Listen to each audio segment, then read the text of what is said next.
Everyone, welcome back to my YouTube channel. तो अब हम इस यूट्यूब वीडियो में पढ़ने वाले हैं स्ट्रिंग बफर के बारे में।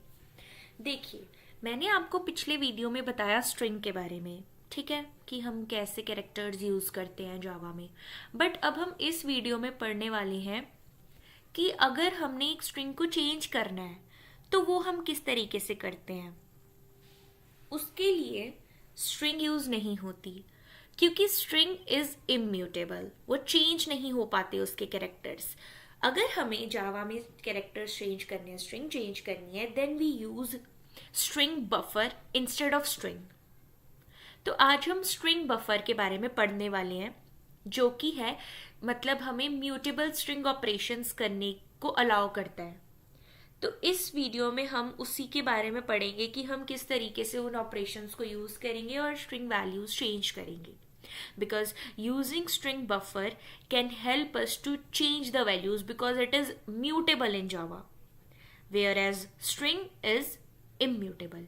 तो चलिए, हमने सबसे पहले अपाचे खोल के उसमें फाइल में जाके अब हम न्यू फाइल पे क्लिक करके हमने सेलेक्ट कर लिया है अपना प्रोजेक्ट। एंड उसके बाद हम नेक्स्ट पे जाके क्लास नेम देंगे और उस क्लास का नाम हम रखेंगे string buffer demo.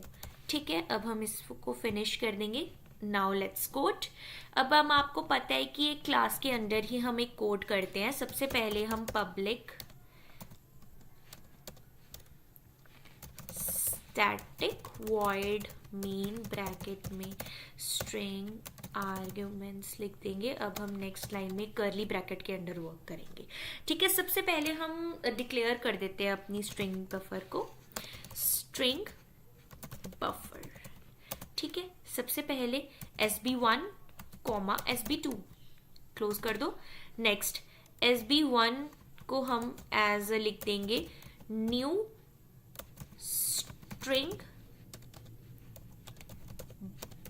Buffer, new string buffer bracket में हम जावा प्रोग्रामिंग लिखेंगे कि हमने SB1 को जो है एक स्ट्रिंग बफर जावा प्रोग्रामिंग का नाम दे दिया। ये हमने अब हम स्ट्रिंग बफर जो है as compared to string objects वो ज़्यादा डायनेमिक होते हैं एंड स्ट्रिंग्स जावा में जो होती हैं वो इम्यूटेबल होती है, बल्कि जो स्ट्रिंग बफर ऑब्जेक्ट्स जब हम यूज़ करते हैं दैट इज म्यूटेबल इन जावा। ठीक है, तो अब हमने ये कर लिया। नाउ लेट्स सी, हम इनको प्रिंट करके देखते हैं कि क्या आता है। अब जैसे कि हमने लिखा SB1 डॉट सेट कैर एट 3, हम यूज करेंगे 3, यहाँ पे हम स्मॉल i जो है उसको यूज करने वाले हैं। ब्रैकेट हमने क्लोज कर दी। ठीक है, लास्ट में हमने क्लोज कर दिया। अब हम system dot out dot print, ये मैंने क्या कर दिया, एक सेकेंड, हाँ, system dot out dot print ln हमने कर दिया। अब हम इसमें SB1 को प्रिंट करवाएंगे। लेट्स सी, SB1 को प्रिंट करवाना है।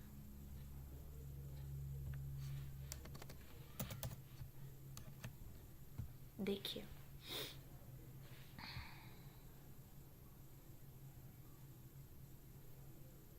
क्या वैल्यू आई है हमारे पास, जावी प्रोग्रामिंग। क्यों आई जावी प्रोग्रामिंग? हमने जावा प्रोग्रामिंग SB1 दिया। हमें पता है अगर हम स्ट्रिंग यूज करते तो जावा प्रोग्रामिंग चेंज नहीं हो सकता था।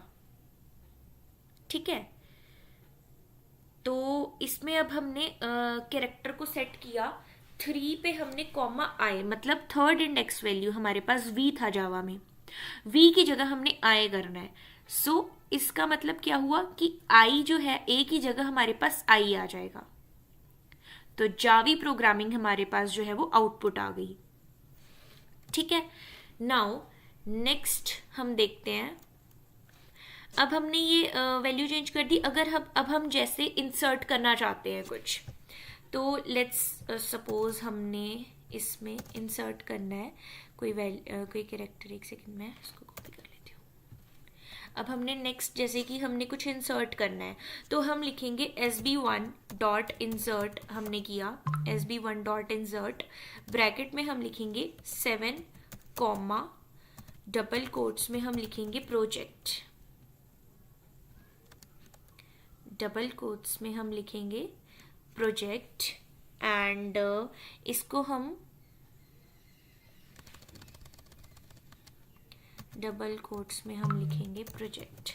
ठीक है, इसको हम लास्ट में क्या कर देंगे, क्लोज कर देंगे एंड लास्टली हम system.out.println के अंदर लिखेंगे sb1 और इसको हम प्रिंट करवाएंगे। देखते हैं क्या प्रिंट होता है। जावा PR प्रोजेक्ट प्रोग्रामिंग। ऐसा क्यों हुआ? इंसर्ट 7 का मतलब है हमने 7th वैल्यू पे प्रोजेक्ट लेके आना है, तो JAVA 3 हो गए, स्पेस हो गई, ठीक है, उसके बाद 4 हो गया, 5वां P और 6th R, PR तक हो गया।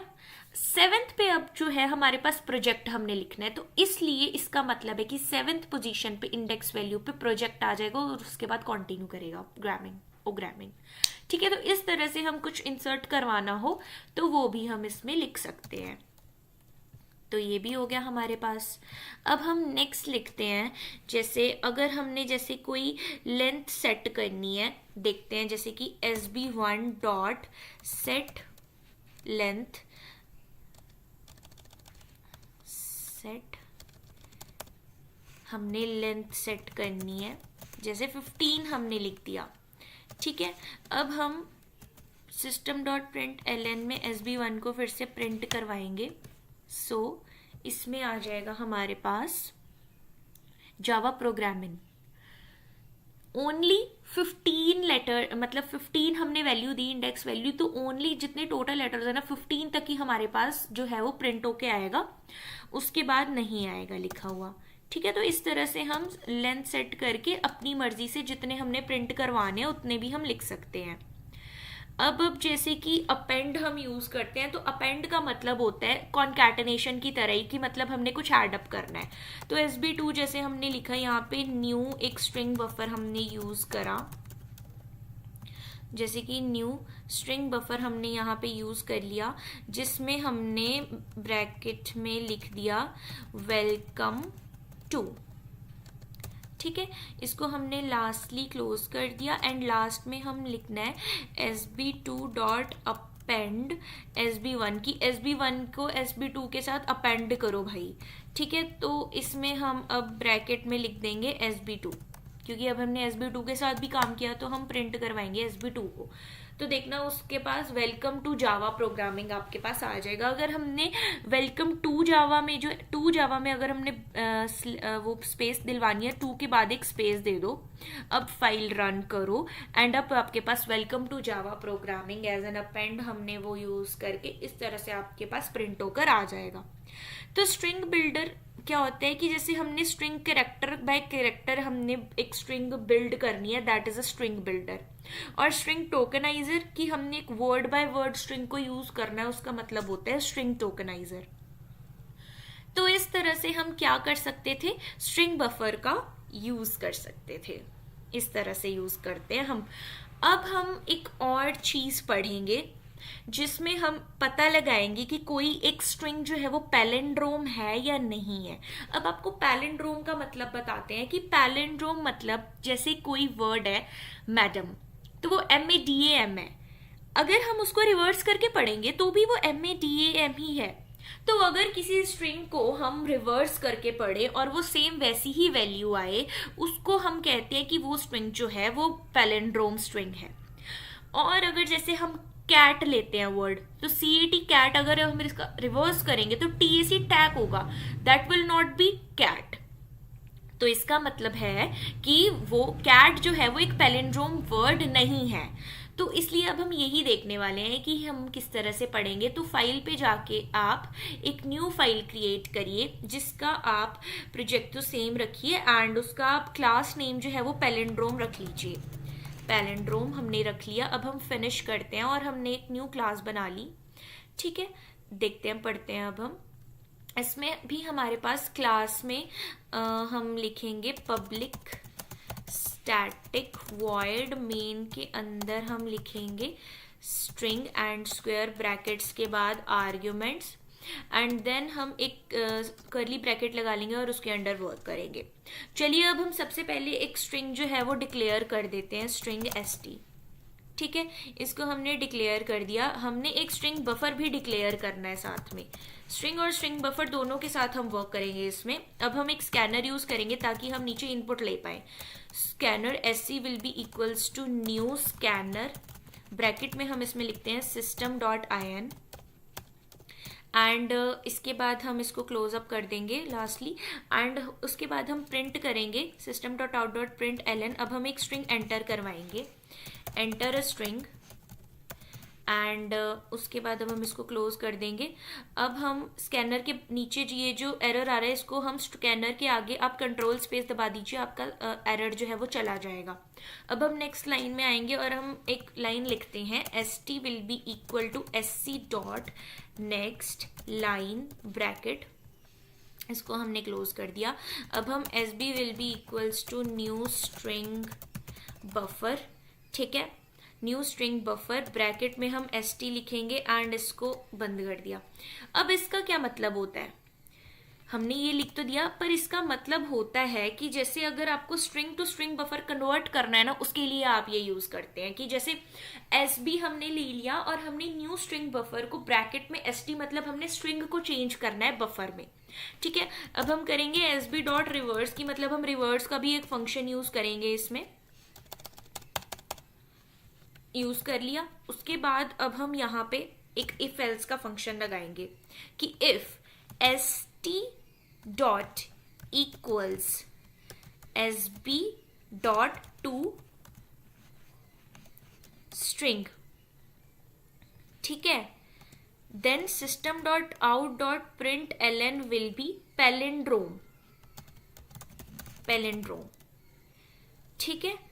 एंड अगर ऐसा नहीं होता है देन एल्स प्रिंट करवा दो नॉट पैलिंड्रोम, ठीक है। लास्टली हम इसको क्लोज कर देंगे, हमारे पास कर्ली ब्रैकेट्स बनी हुई है। अब हम इस फाइल को रन करेंगे। अब हम जैसे कोई भी स्ट्रिंग एंटर करवा लेंगे। अब हम इसमें देखना ना कोड हमने किया क्या कि पहले हमने एक जो है वो करवा लिया, इनपुट करवा ली एंटर अ स्ट्रिंग, उसके बाद हमने स्ट्रिंग को बफर स्ट्रिंग में कन्वर्ट कर दिया और फिर हमने इफ एल्स का फंक्शन लगा दिया, लूप लगा दिया कि अगर वो रिवर्स हो जाएगी तो ठीक है वो पैलिंड्रोम है, अगर नहीं होगी तो नहीं है, ठीक है। स्ट्रिंग ले ली, स्ट्रिंग बफर ले ली, इनपुट करवा लिया और उसको कन्वर्ट कर दिया, रिवर्स का फंक्शन डाल दिया एंड दैट्स इट।